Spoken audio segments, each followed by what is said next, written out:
మీరు పక్కన చిరంజీవి గారు పక్కన సినిమా వచ్చినప్పుడు మేమందరం ఎందుకు సార్ వాళ్ళతో మనం తర్వాత వేసుకుందాం అంటే ఎంఎస్ రాజు వేస్తారు. మీరు రాజులు కదా మాటనరు. ఇక్కడ అదే ప్రాబ్లం. ఎంఎస్ రాజు గారు అగదాని ఒక సినిమా తీశారు. జప్పన August 14th release date announce చేస్తారు. August 14th రిలీజ్ అంటే అది అందరికీ రీచ్ అయిందో లేదో, అయినా సరే August 14th రిలీజ్ అని అందరికి తెలియాలంటే అబ్సెషన్లో ఒక దుమ్ము దులిపావు కదా, ఇక్కడ అగదా కోసం కూడా దులుపు.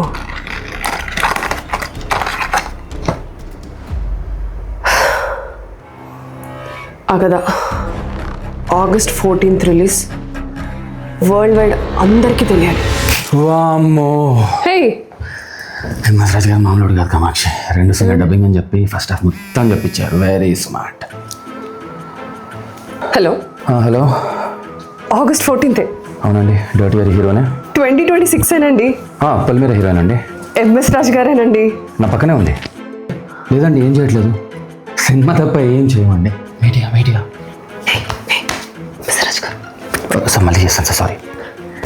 హలో కామాక్షి, ఒక్క 2 సీన్లు మళ్ళీ డబ్బింగ్ చెప్పాలమ్మా. Sir okay sir. సార్ ఇంకో మంచి విషయం సార్, అగదా August 14th రిలీజ్ అవుతుందని అందరికి తెలిసిపోయింది సార్. ఇన్స్టాగ్రామ్లో అయితే వైరల్ అయిపోతున్నాం సార్. వైరల్ అవ్వడం కాదమ్మా, ఫుట్ ఫాల్స్ రావాలి కదా. సార్ ఫుట్ఫాల్ ఉంటుంది సార్. మన థియేటర్లో జనాలు, మనకి డబ్బులే డబ్బులు సార్.